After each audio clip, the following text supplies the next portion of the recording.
I'm Kenneth Aguirre, BS Crime Trial 8. Crimes Against the Public Interest. Article 161, 189.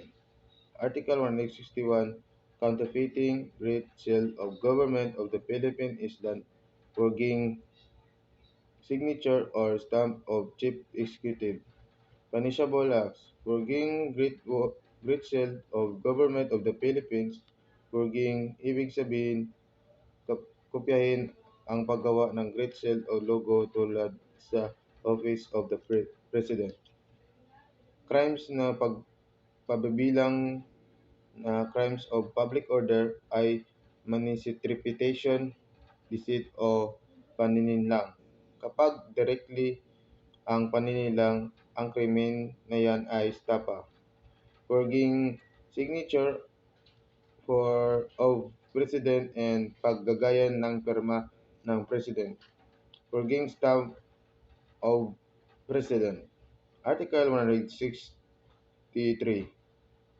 Making and importing of uttering false coins. Elements. Presence of false counterfeited coins. Act of offender imported altered such coins. Altering and connivance with counterfeiter importers, connivance or sabuatan, counterfeiters o paggawa ng pagkungopya ng coins at di tunay. Important notes. Coin, false, counterfeited, forged, not authorized by government as legal tender, regardless of its intrinsic value. Pagka ang gobyerno kasi mag-release ng pera o ang central bank, may mga serial o control number na yan. Kung na-double o lumagpas ang paggawa na kahit same ng ang materials, it is forged or not authorized by government. Intrinsic value. Kung magkano ang amount ng pera. Counterfeiting, imitation of legal tender with coin. Counterfeiting means imitation o pagkopya. Legal tender, genuine coin, legal na ginamit or in recollection. Altering to pass counterfeited coins. Altering in normal mean is to speak, but in counterfeited coins ginawa ito siya. Article 166, forging treasury or bank notes on other documents payable to buyer, importing and altering such false or forged notes to documents. Punishable acts. Forging falsification of treasury, bank notes, other documents payable or buyer. Falsification ay kasama sa classification of forging. Importation of the same and altering the same in connivance with forger or importers. Paggagamit na sa pagbayad o kahit saan ginamit ang pera na may forger.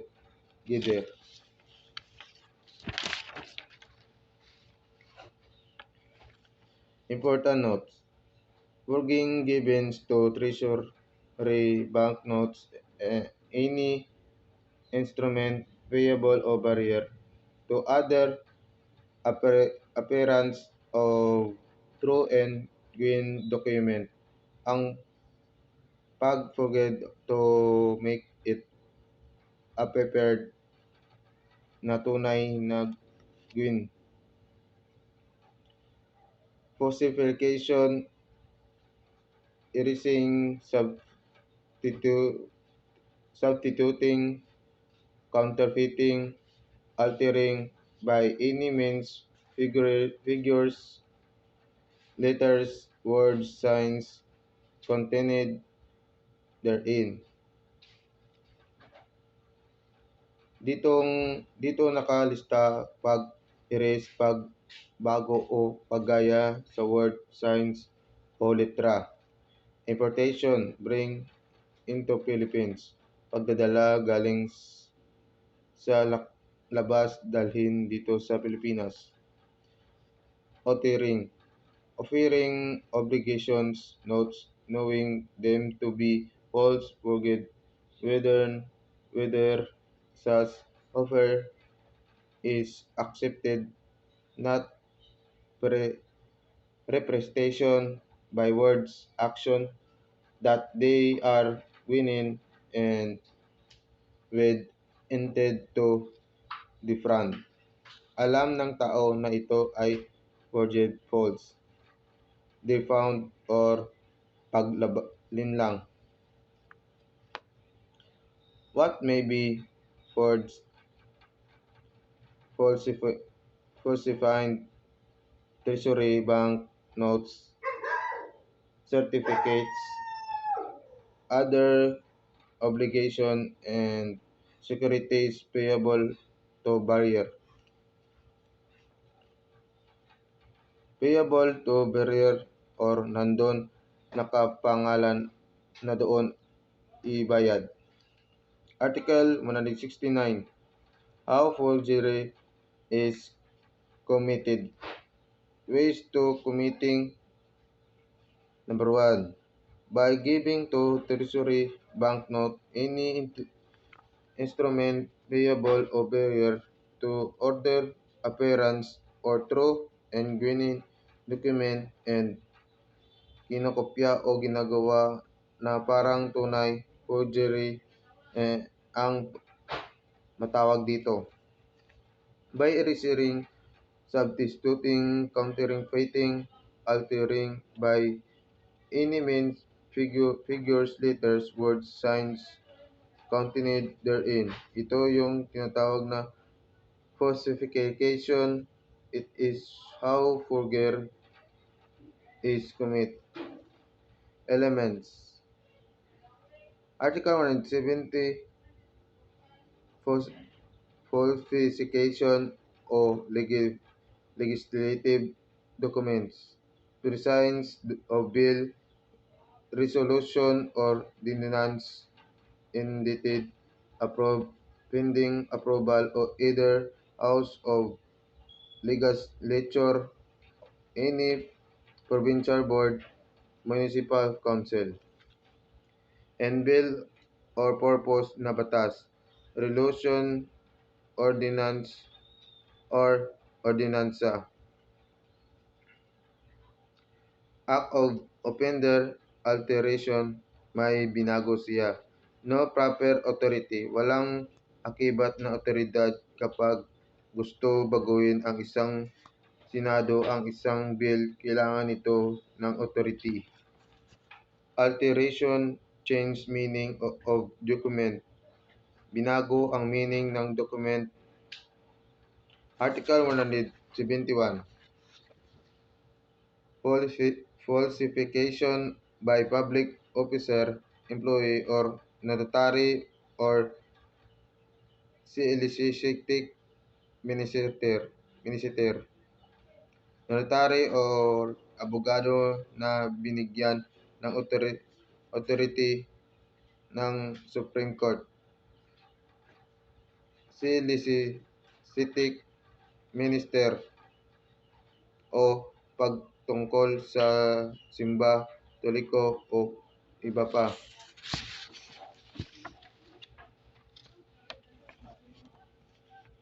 Elements: offender, POE, or notary public or ecclesiastical minister takes advantage of his official position as duty to make a prepare or otherwise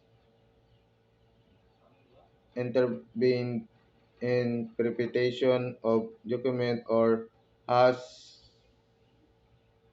official custody or document with he falsifies and ginagamit ang posisyon bilang public officer konektado sa kanyang trabaho o document.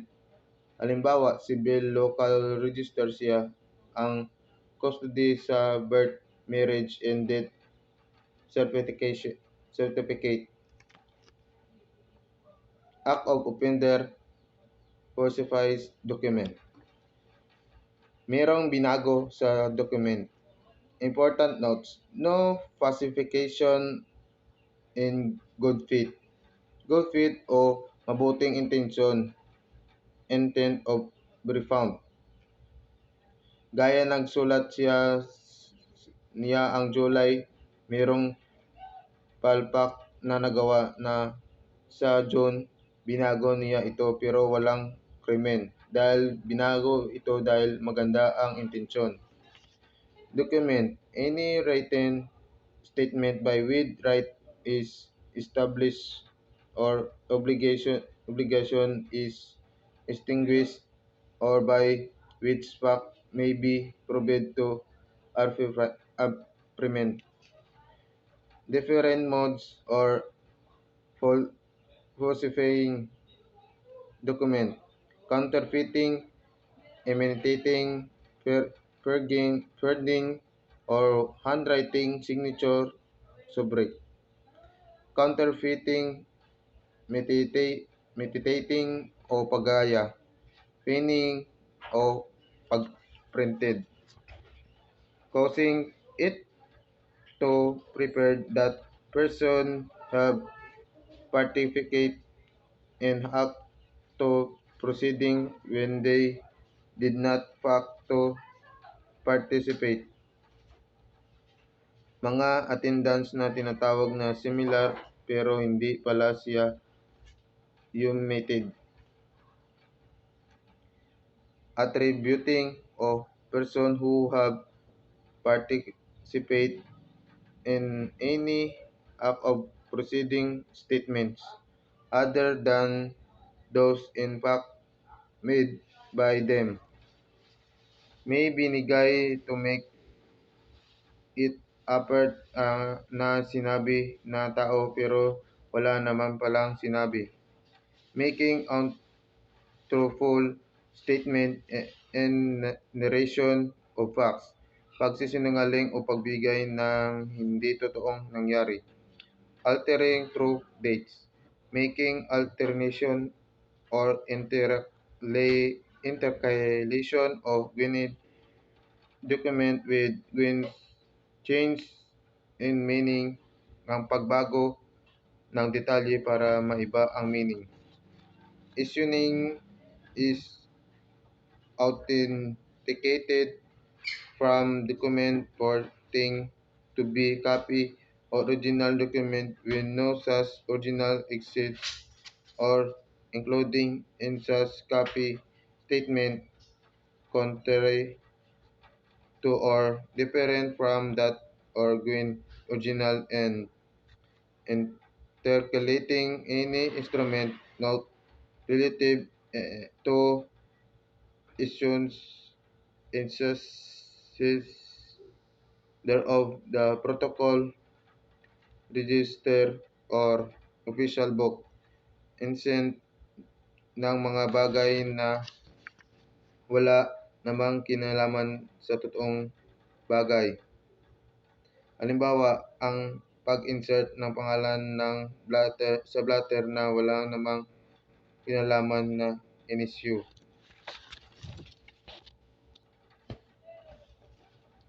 Article 171, falsification by prevent individual of use the falsified documents. Punishable as uh, falsification of public official commercial document or by private individual. Falsification of private document by any person and use of fa- falsified documents introducing in judicial pro- producing proceeding use in any other transaction. Types of documents: public document and instrument authorized by notary public, competent public official with solemnities required by law. Example, letter. May pirma ng abogado nag-authorize na ng isang document ay competent EO, solemnities required by law. Official document, document used by public official and exercise of function of his office. Meron siyang tinatawag na exercise of his office. For example, search warrant and warrant of arrest issued by judge. Commercial document, document defined and regulated by Code of Commerce, any other commercial laws, and ito yung mga under commercial law. Private, private, private document, deed, instrument, execute by private person without intervention or notary public. Other person legally authorized by without document some disposition agreement his proof evidence set forth. Walang perma na notary public hindi makita ng publiko. Article 177, usurpation of authority. Usurpation o pag-angkin ng authority. Ways of committing usurpation or of authority by nulling, nulling, misrepresenting oneself to by officer, agent, or representative of government, whether local, national, or foreigner,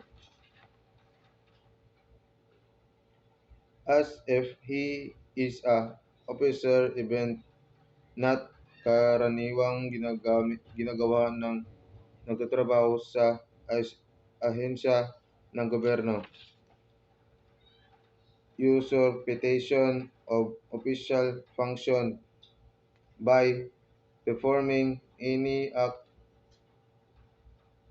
pertaining to person and authority of public officer of government under pretense of official position and without authority. Perform ng may otoridad kahit hindi public official. Article 178, using fictitious name and concealing true name.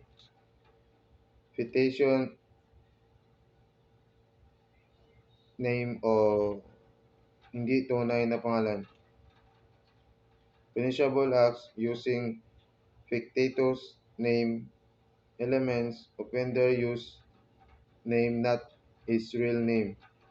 Using the fictitious name publicly. purpose of offender to counsel crime, to event execution of judgment, to cause damage to public interest.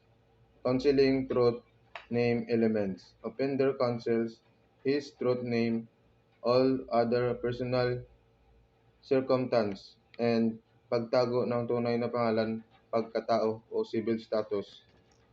Purpose only to counsel his identity, especially for crime for public interest. Article 179 illegal use to in uniforms or insignia. Offender makes use of insignia, uniform or dress, insignia or symbol or rank in the public position. Insignia, uniform or dress pertains to office not held by offender or to class of person of which he is not offender, not is not member. Gumagamit na hindi naman member. Insignia, uniform or dress is used publicly, pub, publicly and improperly ginagamit ng hindi tama. Article 180, false testimony against a different defendant testimony o ginagamitin magsabi para sa defendant. Criminal proceeding. Offender testifying falsely under oath against defendant, defendant therein. Offender who gives false testimony knows that it is a false, and defendant against whom false testimony is given is either acquitted or convicted in final judgment. Nag-testify siya na maling testimonya laban sa defendant. Article 183, false testimony in under case in perjury and solemn affirmation. Two ways, two ways of committing perjury by falsely testifying under oath and nanumpa ang tao and making false affidavit. By making false affidavit, elements for perjury, accused made statement under oath and executed affidavit upon material matter. May sinabi siyang bagay na pinanumpaan o executed affidavit. Statement of affidavit was made before a competent officer authorized to receive and administer. Appendant na yan binigay na competent officer o autorisadong tumanggap at pagnanumpa ng isang tao. This statement of affidavit accused made will fall a deliberate assertion of falsehood, and nagsasabi siya ng totoo, yun pala ay pagsinungaling. Short statement and affidavit containing falsity and required by law. Yung statement na yan ay may required talaga ng batas. Other crimes against public interest. Article 162 using for signature or counterfeit seal or stamp. Article 164 multi multilation of coins importation and intolerance of multilated coins. Article 165 sealing of false or multilated coin without connivance. Article 167 counterfeiting, importing to authorized instruments not payable to bearer. Article 168 illegal possession and use of false treasury or banknotes and other instruments to credit. Article 173 falsification or wireless cable, telegraph, and telephone message and use of said fal- falsifying message. Article 174 false medical certificates, false certificates of marriage or service, etc. Article 175 using false certificates. Article 176 manufacturing and possessions of instruments and implements for falsification. Article 181 false testimony favorable to the defendants. Article 182 false testimony in civil case. Article 184 offering false testimony and evidence. Article 185 machination in public actions. 100 Article 186 monopolies and combination and restraint of trade. Article 187 importation and disposition of falsely market articles or merchandise made of gold, silver, or other precious materials or their alloys. Article 188 subsisting and altering trademark, trade names, or service marks. Article 189 unfair competition, regulatory registration, and trademark and trade name or service mark from the designation of or origin and false description. Yun siya ang good MD.